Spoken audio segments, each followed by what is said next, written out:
What is the best performance management system or structure that you've seen? I used to work for the IBM Corporation, as I've mentioned a few times, I'm sure, but 16 years with the corporation gives me a lot of stories from them. And they had a performance management system in the early 2000s, which was titled the objectives were split by win, execute, and team. Now, I'm not sure they meant to have an acronym of WET as their performance management system, but they did. And I'm sure they didn't really mean to have execute in the middle of a system of performance appraisal. I mean, it just made no sense. So I don't know who put it in place, but they did. But these corporate management systems and performance objective setting systems don't seem to serve us as well as those at the top of the hierarchy think they do. And in fact, in recent years, things have been changing in terms of how one sets goals or one has ongoing feedback. But back in the day, we used to have our chief executive officer sitting in New York and setting her objectives for the year for the corporation. And then her sidekicks and those on the board would take hers and unpack them for their areas of responsibility. But they always wanted theirs to sound very much like hers and just to have a tweak to their business so that she could see that they were, really up there with her and in sync. And so those executives cascaded their objectives down to their line, and their line then took them and interpreted them and then worded them just differently enough from their executive so that their executive could see that they were good corporate citizens and they were towing the party line. This just goes down and down, and in a global organization of 400,000 employees, you can imagine the number of layers it goes down, but everybody still wants them to sound similar to the person right at the top of the tree. And that means that in many ways they're not localized, they're certainly not personalized. And the people that are joining your project team are not feeling particularly committed and bought into their goals that they've had to sign up to. And so some of them come in cynical, some of them come in skeptical. And a huge part of your job as the project manager is to ensure that they feel that they have a place now within this project where they can help to craft their objectives to something which really makes the most of who they are and their strengths and finds expression. And in finding expression, that they really can buy into the project, they can buy into the project's purpose within the organization, and then they're able to really be fully participative. But we're going to have a look now at a little more of what it takes to bring your team along with you. I won't tell you how many years ago it was, but for my 40th birthday, a group of us 40-year-olds decided to paddle down the Orange River in Namibia, previously known as Southwest Africa, just for 3 days and 2 nights. When we were going on this journey, we knew we had a guide. We had a couple of guides in boats to keep us safe and fed. It was a little bit of a luxury trip because we did have sustenance at each of the 2 milestones in our trip. We knew there weren't any waterfalls. We knew it was generally calm river, but we also knew there were times of white water, rapids of not too serious a level. But we knew where we were going. We knew that we would ride out the current depending on high water, low water, speed of water through the rapids, whether we would get out and walk around carrying our canoes or what the case would be. And we were having to share canoes. Now, I was a single gentleman and I had a friend who was a single gentleman, totally different personalities, completely different personalities. Him very, very precise, an engineer of note. Everything had to be perfect, whether it was packing the canoe or how we paddled or where we stopped along the bank. And I'm a little more happy-go-lucky in that respect. So we had to learn how to work together, and going through rapids a couple of times, people could hear words being exchanged as we uh, gently disagreed with how to get through the white water. And then we used to, at the end of a day, we'd get to go in, pull our boats up on the bank. The guides would already have arrived ahead of us, and they would have been cooking our dinner, and we'd pitch tents, etc. When I was talking a little while ago about organizations that cascade their goals and objectives down to the employees, I also call that sort of the tyranny of the waterfall, the tyranny of the cascading of the water that comes down, rather than us being on a river journey with an objective, but understanding that we can craft our own way. We know where we're going. We know the ultimate objective.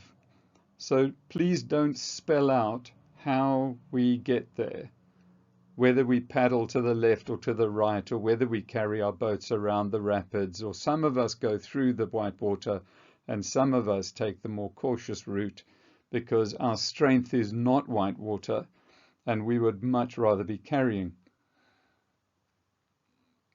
That way, we're all of one mind. And in our river journey, when one couple decided to go down the rapids, they weren't strong enough. They got broadsided in and stuck in the side of the rapids upside down. And the rest of us could pull together, get them out, and they chose to actually then step out at the next break station and get taken out by truck, unfortunately. But that's a side issue to my analogy here. These goals and objectives that are cascaded down this tyranny of the waterfall are not as motivating as they think they will be.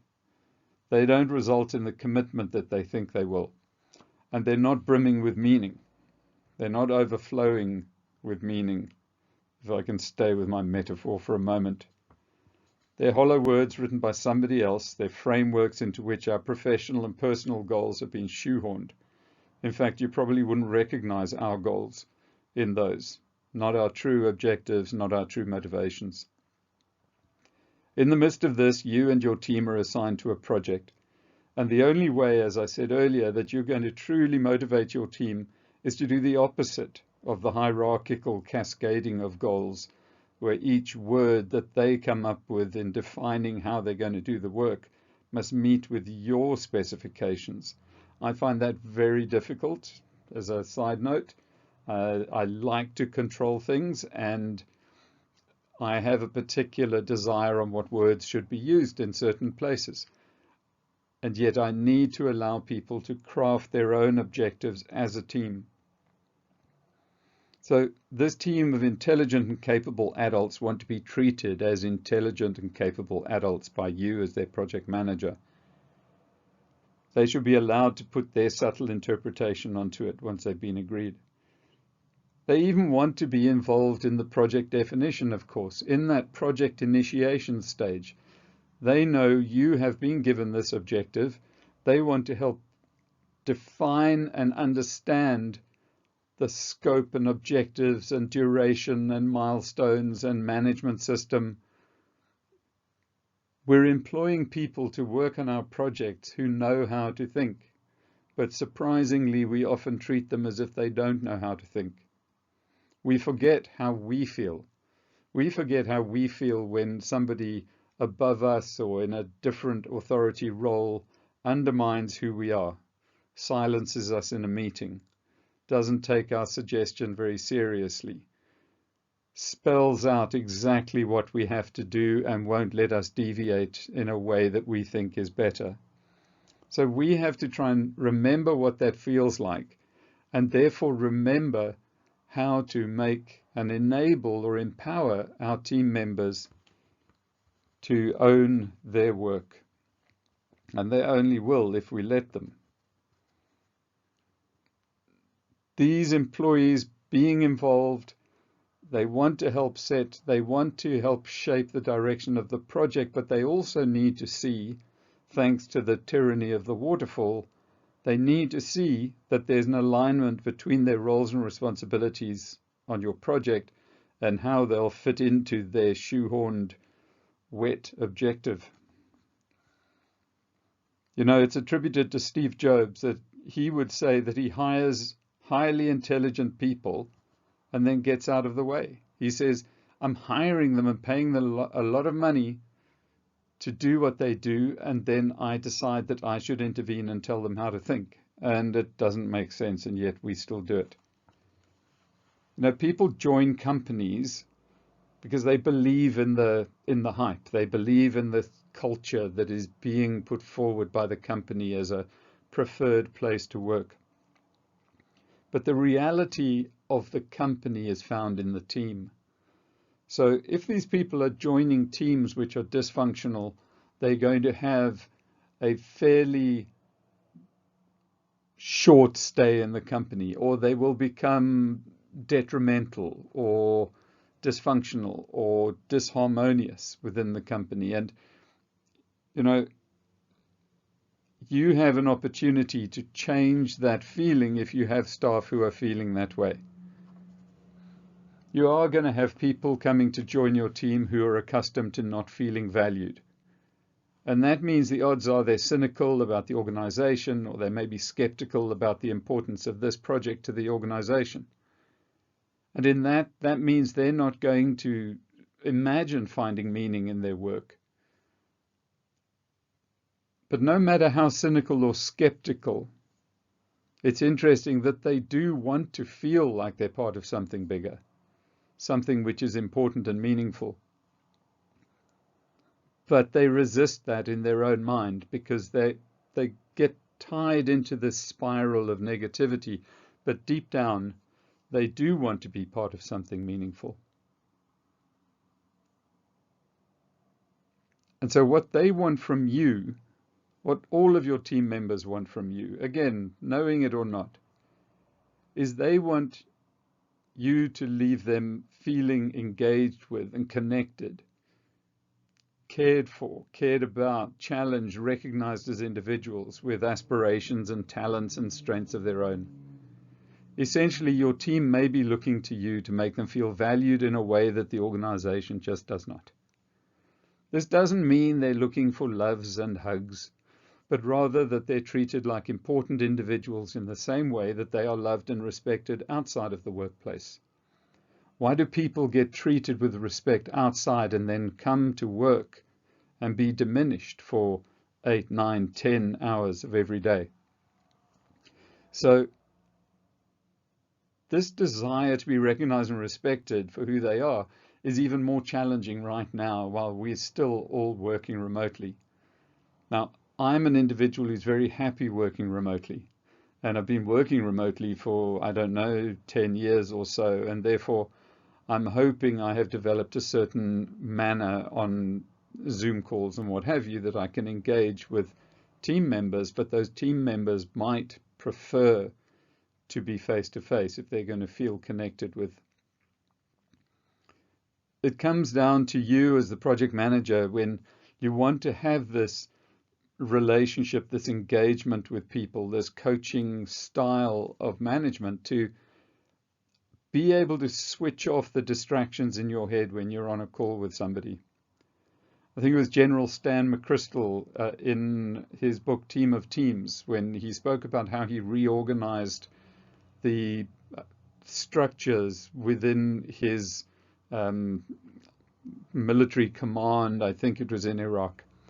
And he empowered people down to the lowest levels, but that meant that when he brought his people together once a week for several hours, and there was a junior person could be doing a presentation on the big screen, and he used to look at that person as if they were the only person in the room.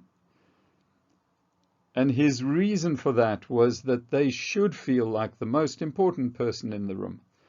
They have put the time together. This is a intimidating experience for them. They're trying to do the right thing by their fellow soldiers and colleagues and country and everything else. And not trying to equate your conversation with somebody on the screen, but It's, are you being distracted by messages popping up on your phone and a chat popping up in another corner of your screen?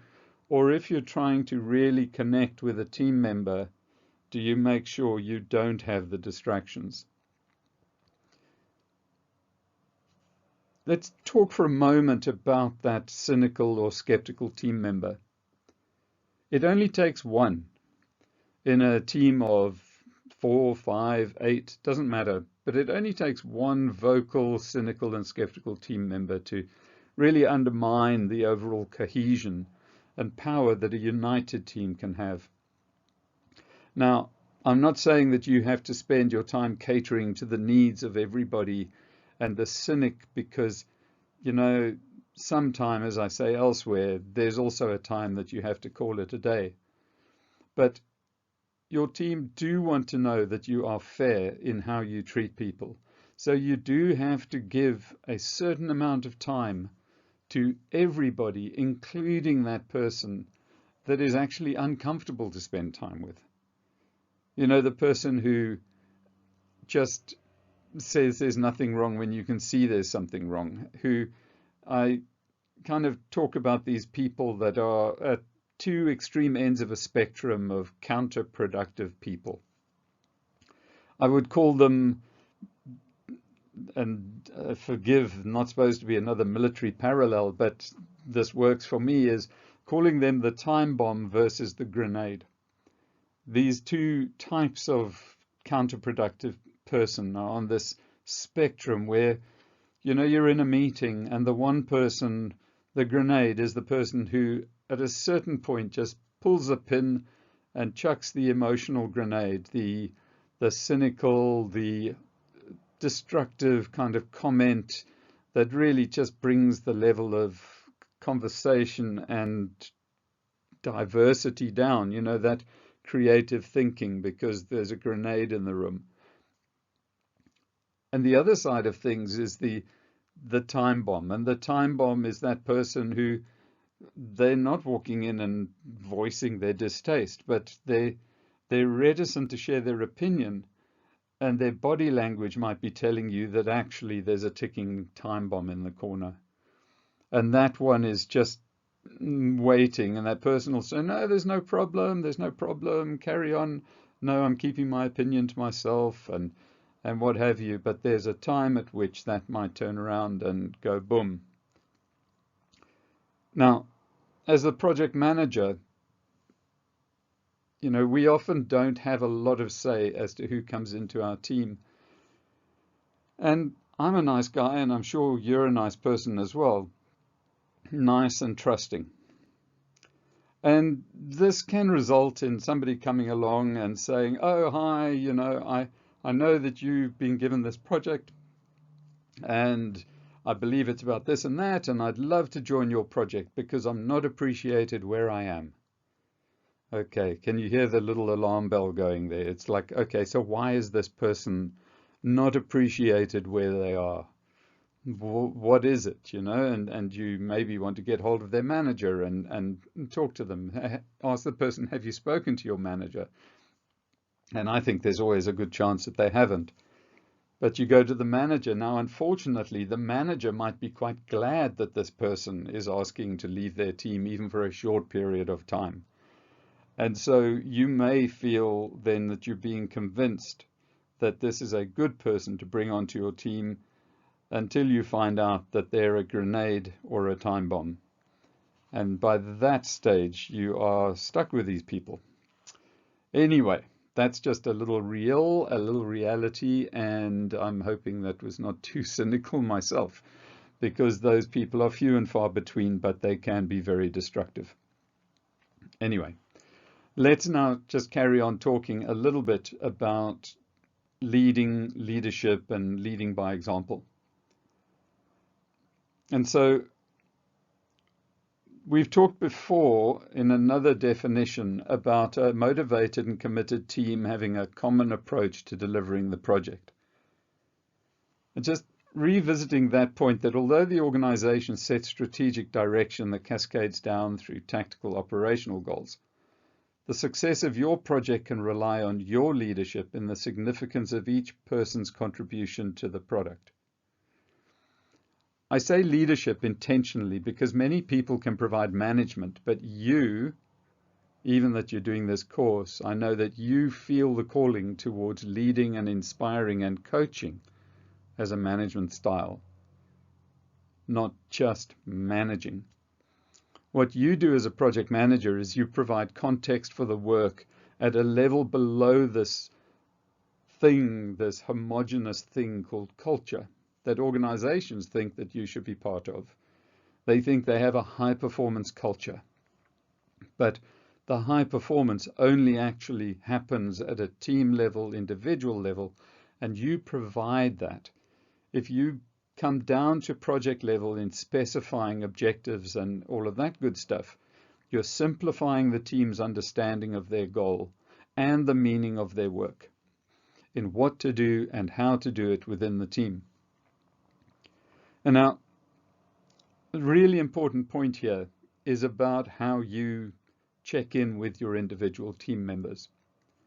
Now, depending on how large your project is, you might have individual performers reporting into you as your team, or if the team is a little bit too big, you might have team managers, team leaders reporting to you, and they have several people each reporting into them.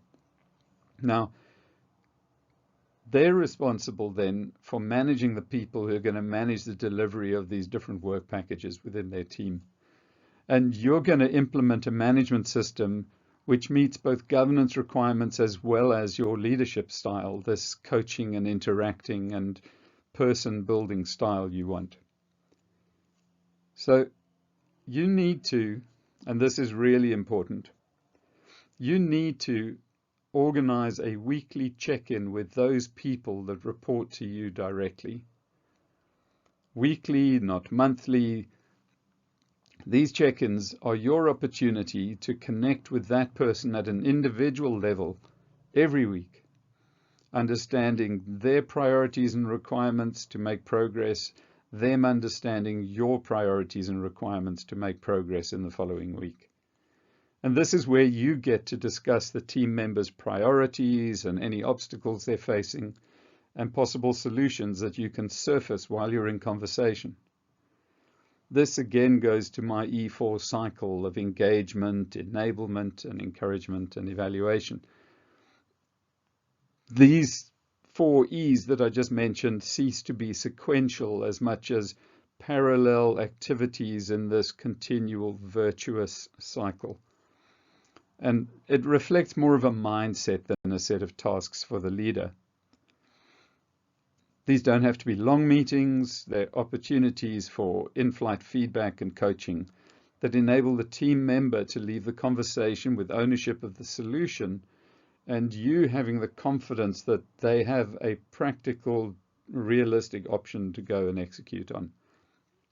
So the problem doesn't stay on your desk and they go away empowered and enabled and encouraged to go and do the work.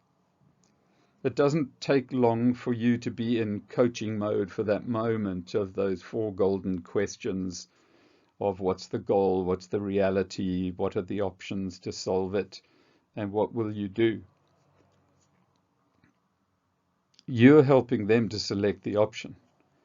You're just a sounding board, you're providing a bit of experience, and you're asking some insightful questions to prompt their thinking, but in all of that, they are feeling respected and valued and bringing their strengths and abilities to the table.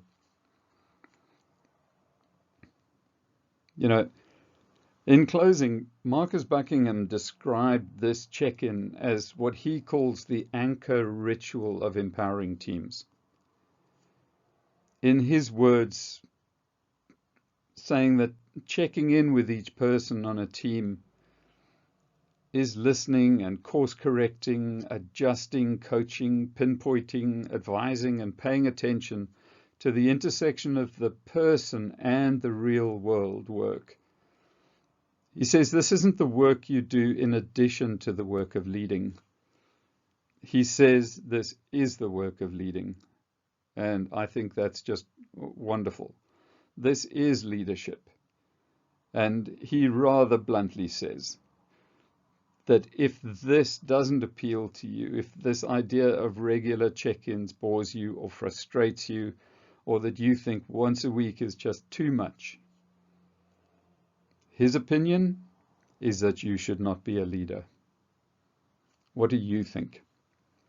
I think that's a pretty bold statement, but this is about bringing a team of individual, diverse, talented people together to achieve the goals of your project and the organization.